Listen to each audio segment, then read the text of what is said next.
In this episode, I do some scraping, Red chews on some wood, and I attempt something I've never tried before. But what's the worst that can happen? What is happening, guys? Welcome back. So you join me out in the van. And I've been doing a few little bits and pieces this morning. I came out to make a plan, then I'd get the camera out, and me being me, didn't get the camera out. So, first thing we've done is gone around and I've drilled the rivets back, so they are back from the wall. I've scraped all of as much of the adhesive off from where these strips were, where the wall was, and everything around there. We've done the same around the front. I've cleaned all the mould and everything off the ceiling with some mould remover, and it's looking a hell of a lot better. This is clean. This is the wall that I'm currently working on. I've also removed the outro non-slip flooring that was down this central section, which was an absolute nightmare and was just, it took me about an hour to get the floor up. And as you can probably see, I've removed the stainless strips that went down either side. Now they were just bonded down to the floor with these married up, the holes in those married up with the little cutouts in the floor, which were for the hooks to hold the boxes in place. One was kind of loose, so I thought, see what it's like. I didn't know whether it was a proper section that went the whole way through, but it didn't. It was literally just stuck to the floor. So we thought we'll take that up to give us a nice flat surface for us to be able to bond our timber substrate floor to. So, I suppose I'll put the camera on the tripod and you can watch me have all of the fun with a chisel of scraping the glue off and then cleaning the walls. So this bit wasn't actually as bad as I expected it to be. It was just time consuming. I found if you used a spray of some sort, which in this case was Quick Detailer, to wet the area, it stopped the double-sided tape from sticking to the wall or to the chisel. That bit is done. We're mostly clean inside and sorted out now. We're going to move on to the next thing, which is something that I've never, ever done before.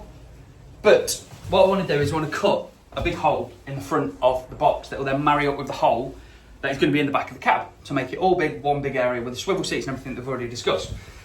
Now, this is GRP faced insulated boards that make up the box. And if you can see, all they are basically is masticed together with an aluminium or fiberglass capping on the outside, which then all bonds it all together again. Now, because I'm going to be cutting such a big hole in the front, we're going to be taking a lot of strength away. So I want to put strength back in. Originally, I was going to get either aluminium or steel and make like a frame that goes around there to strengthen it all back up. But it was adding weight, it was adding complexity, and it was just, I just thought, maybe not, is there another option? And I think we've come up with the option. So the other option is going to be fiberglass. So as you can see, I've already done a bit of preparation for this. So what we're going to do is go around and prep everywhere. I've drawn 4 inches roughly. We're going to be coming past that ever so slightly now. I've got a flat disc on the angle grinder. We'll get the top coat of the fiberglass down so that you can see the fibres of it. I've got my suit on and my mask is down there as well. Health and safety. So yeah, we're going to grind all this back. I've pre-cut all my materials. We've got the resins and everything down there. So let's see if we can actually do this, because I've never done it before. I've watched a YouTube video. So, let's see. To take the face of the fiberglass panelling inside the van off, I used an 80 grit flat disc on the angle grinder and just worked my way all the way along, making sure I didn't go too deep, but we did take the face off to expose the fibres of the fiberglass underneath so that we'd get a good bond between the new fiberglass and the old. Doing this creates so much dust. You definitely do not want to be doing this without a protective suit and a dust mask. Really, I should have had extraction, but we didn't have any. But we got the job done and we seem pretty safe. The next step is to mix the resin. This is a 2-part system with resin and catalyst. The ratio is 1 to 2% of catalyst to the amount of resin that you want. I mix 400 millilitres of resin with 4 millilitres of catalyst. Once this is mixed, we want to add the colloidal silica to form a thickened resin paste that we can then use to create a fillet in the corner so the fiberglass we lay over has a smooth transition from wall to wall instead of a sharp internal corner. To apply the thickened resin, all I used was a plastic car body filler spreader that I put a slight radius onto one corner of. I used it to spread it all into the corners and then went back over it with the radius to give us the desired effect.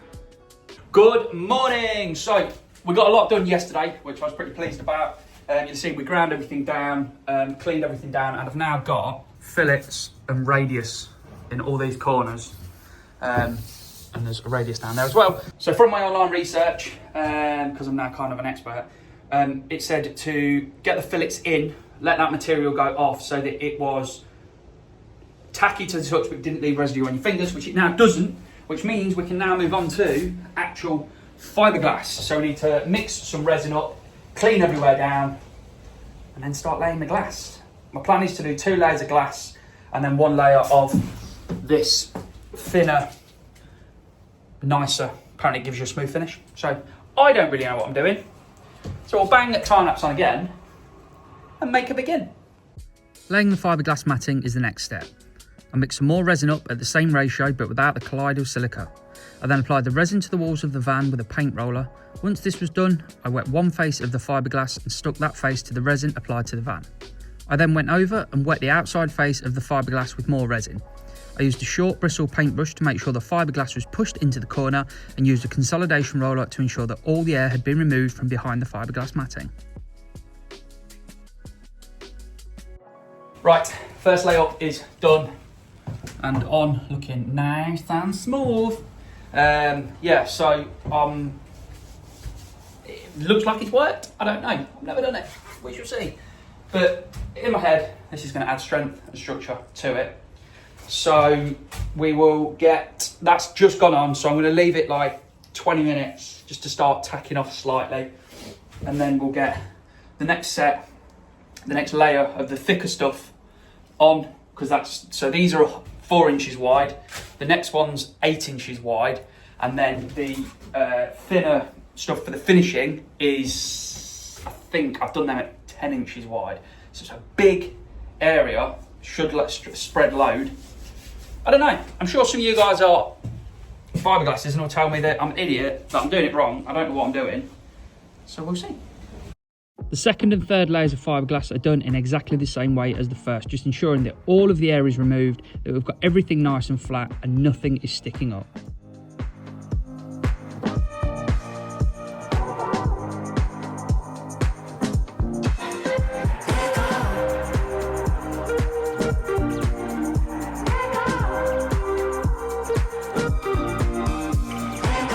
And there we go, fiberglassing is done.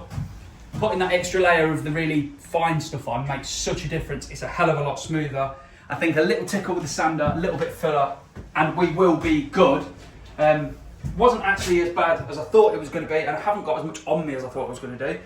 One thing I would say is gloves. Use latex gloves, put a pair on, then put 1 or 2 pairs on top, because then you're going to put your hands in it, you're going to get covered in it. So you can take 1 pair of gloves off and you've got a nice fresh pair of gloves underneath. Now, is this the right thing to do? I don't know. Is it going to add strength? Yes. Is it the right way of doing it? Who knows? It's what I felt like it was the right way of doing it. So it is what we've done. But that is that little bit done, so we're just going to leave that now for the resin to cure, for it to all go off, and then we can have a look at sanding it.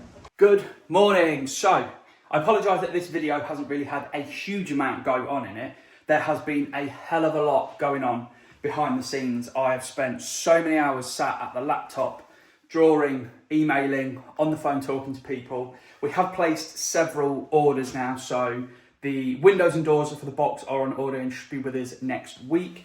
We've had an update from Ash at AGS, who is manufacturing the outriggers and all of the chassis strengthening components, which I'm going to see him next week as well. So I'm hoping that the next episode will be us actually lowering the box and getting it down and making sure that what we want to do with that is correct. My living room is turning into a storage area.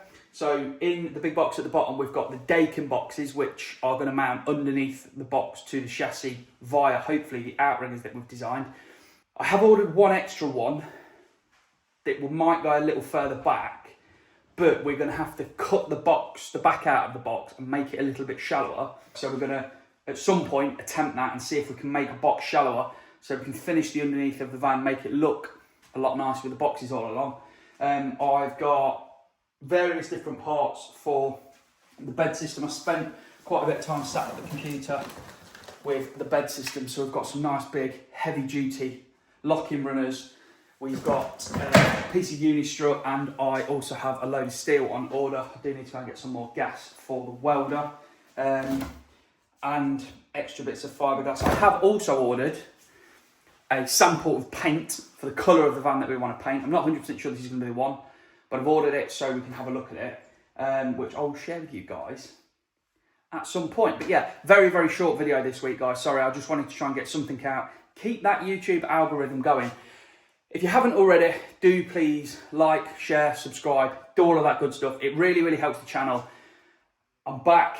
I want to stay back, but we need to start getting the channel to actually earn some money to fund this, and so I can afford to live at the same time.